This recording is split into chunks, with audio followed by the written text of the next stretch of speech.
Teman-teman, saat teduh edisi 52 ini membahas tentang perbudakan. Nasnya adalah kitab Keluaran pasal 21 ayat 1 sampai dengan 11. Ini adalah perikop yang harus kita pahami dengan hati-hati. Ya, sebab ini adalah tentang perbudakan. Bahwa perbudakan dibahas di dalam Alkitab amat mudah menjadi sebuah fitnah tentang Tuhan, bahwa Tuhan menyetujui perbudakan. Tidak, itu sama sekali tidak benar. Tuhan tidak pernah menyetujui adanya perbudakan. Perbudakan adalah sebuah realita yang ada di hampir semua kebudayaan kuno yang berlangsung entah selama berapa ribu tahun. Bahkan di masa yang lalu, Amerika yang dikenal sebagai negara yang mayoritas Kristen dan penyuara hak asasi manusia serta demokrasi adalah negara yang juga mempraktekkan perbudakan.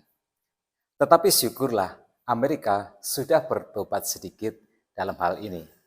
Jadi mengapa Tuhan memberi aturan tentang perbudakan jika Tuhan tidak menginginkan adanya perbudakan?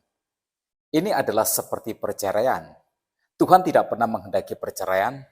Jika itu terjadi, itu karena kekerasan hati manusia, sehingga melalui Musa, Tuhan mengatur tentang perceraian. Tujuannya adalah yang terutama melindungi wanita. Nah, sekarang kita kembali lagi ke tema kita.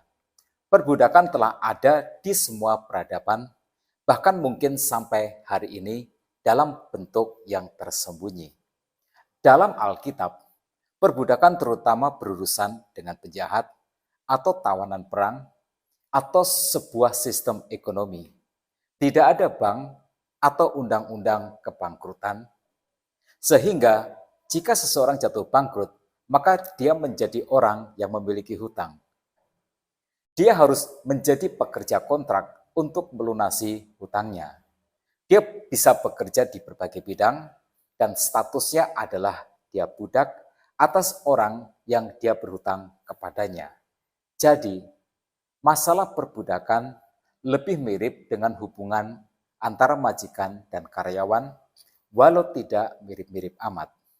Dalam pemahaman seperti inilah, kita sekarang membaca ayat 1 dan 3. Inilah peraturan-peraturan yang harus kau bawa ke depan mereka. Apabila engkau membeli seorang budak Ibrani, maka haruslah ia bekerja padamu 6 tahun lamanya. Tetapi pada tahun yang ke-7, ia diizinkan keluar sebagai orang yang merdeka dengan tidak membayar tebusan apa-apa. Perbudakan harus bersifat sementara, tidak boleh selamanya.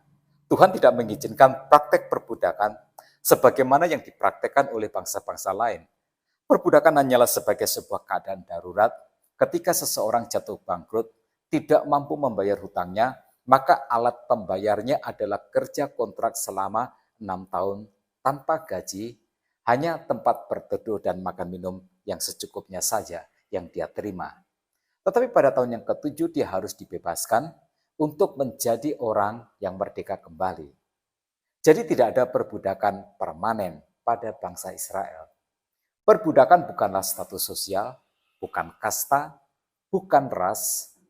Orang tidak boleh didefinisikan atas 6 tahun keadaan buruk yang menimpanya. Kemudian di dalam ayat yang ketiga dan 4 Tuhan berfirman, jika ia datang seorang diri saja, maka keluar pun ia seorang diri. Jika ia mempunyai istri, maka istrinya itu diizinkan keluar bersama-sama dengan dia. Jika tuannya memberikan kepadanya seorang istri, dan perempuan itu melahirkan anak laki-laki atau perempuan, maka perempuan itu dengan anak-anaknya tetap menjadi kepunyaan tuannya, dan budak laki-laki itu harus keluar seorang diri. Nah, melalui ketentuan ini, hak orang Israel yang tidak beruntung dalam hidupnya dijamin. Jika dia datang seorang diri, maka dia juga harus keluar seorang diri. Jika dia menjadi budak bersama-sama dengan istrinya, maka dia dengan istrinya juga harus keluar bersama-sama sebagai orang yang merdeka. Majikan tidak berhak untuk menahan apa yang menjadi milik dari orang yang bekerja padanya sebagai budak. Nah, kemudian di dalam ayat yang kelima dan yang keenam dikatakan, tetapi jika budak itu dengan sungguh-sungguh berkata, Aku cinta kepada tuanku, kepada istriku, dan kepada anak-anakku. Aku tidak mau keluar sebagai orang merdeka, maka haruslah tuannya itu membawanya menghadap Allah, lalu membawanya ke pintu atau ke tiang pintu, dan tuannya itu menusuk telinganya dengan penusuk, dan budak itu bekerja pada tuannya untuk seumur hidup. Ini adalah kasus khusus. Tidak tertutup kemungkinan seorang majikan memperlakukan orang yang bekerja padanya sebagai budak dengan sangat baik, dengan sangat manusiawi, memperlakukannya seperti keluarganya sendiri. Lalu orang yang malang ini merasakan terlindungi, maka dengan sukarela dia mengabdi bekerja pada majikannya sebagai budak seumur hidupnya. Tetapi mengapa telinganya harus ditusuk oleh tuannya? Nah, ini adalah sebuah tanda perjanjian bahwa dia mau mendengar kata-kata tuannya. Dia mau mematuhinya dan dia mau menaatinya. Sedangkan untuk budak perempuan, Tuhan mengaturnya dalam ayat yang ke-7 sampai dengan 11, apabila ada seorang menjual anaknya yang perempuan sebagai budak, maka perempuan itu tidak boleh keluar seperti cara budak laki-laki keluar. Jika perempuan itu tidak disukai tuannya yang telah menyediakannya bagi dirinya sendiri, maka haruslah tuannya itu mengizinkan dia ditebus. Tuannya itu tidak berhak untuk menjualnya kepada bangsa asing karena ia memungkiri janjinya kepada perempuan itu. Jika tuannya itu menyediakannya bagi anaknya laki-laki, maka haruslah tuannya itu memperlakukan seperti anak-anak perempuan berhak diperlakukan. Jika tuannya itu mengambil perempuan lain, ia tidak boleh mengurangi makanan perempuan itu, pakaiannya, dan persetubuhan dengan dia. Jika tuannya itu tidak melakukan ketiga hal itu kepadanya, maka perempuan itu harus diizinkan keluar dengan tidak membayar uang tebusan apa-apa. Peraturan ini diberikan untuk memastikan bahwa ada hak dan perintah khusus di dalam hukum suci Tuhan untuk melindungi wanita.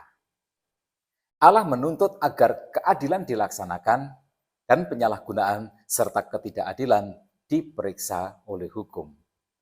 Tuhan tidak akan mentolerir suatu masyarakat yang tidak adil dan yang zolim terhadap sesamanya. Umat Tuhan harus menyatakan karakter Tuhan yang maha adil, yang maha kasih, dan maha benar melalui hukum dan tatanan kehidupan bermasyarakat. Satu hal yang harus diingat bahwa Israel adalah budak dulunya di tanah Mesir selama 400 tahun dan Tuhan membebaskan mereka karena anugerahnya. Nah, dari peraturan yang Tuhan berikan ini, apa yang bisa kita petik sebagai sebuah pelajaran? Untuk konteks Indonesia, tidak ada sejarah tentang perbudakan. Puji Tuhan.